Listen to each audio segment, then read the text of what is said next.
Hi, this is Warren and Betsy with Married with Luggage, and this is our check-in on the Eurasian Adventure 2012. We left Thailand on April 1st for what would be an 18,000 kilometer overland journey to Portugal. And we've made it all the way to Mongolia, which only lasts just a couple countries, but it is a long way. Well, we've been traveling for 3 months as of today. Yes, as of today, yeah. In those 3 months, we have traveled by bus, boat, train, camel, and horse. Yes, and a variety of different types of buses. So minivans with a lot of people in them, buses with the same amount of people in them. Well, not only that, we've logged a lot of miles on our feet too.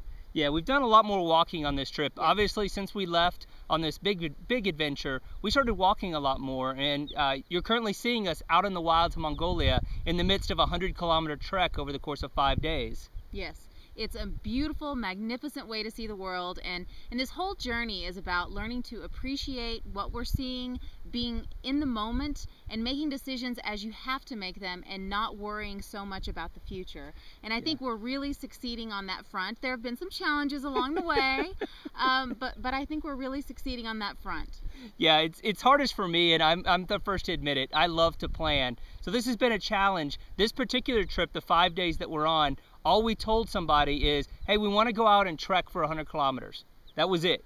And they took care of the rest. And we've just been showing up, and we just get out and walk. And it's been a great way to avoid the stress that I normally hold about plans. Right. But so, you're having a little bit of stress of being unplanned too. There's some itching going on, yes, there's some challenges, but I'm working through it. Luckily, 100 kilometers of walking is a lot of thinking time. Yes, yes. Sometimes the walk is very, very quiet.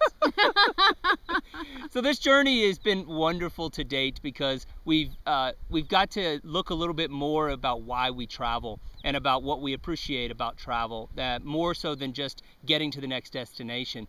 And it's taught us a new way of traveling that we'll probably embrace more in the future. I agree, but even for those of you who aren't traveling, I think it holds lessons there as well, because I feel like for me personally, it's taught me more of an appreciation of the everydayness of life, the things that it takes to get through a day. Yeah. I feel like I appreciate those more now than I did before. Yeah, you stop and you look around. I know the other day it was funny, we were walking across a big field and we just stopped and looked down. And we so rarely stop on any of these big adventures because there's such beautiful things to see.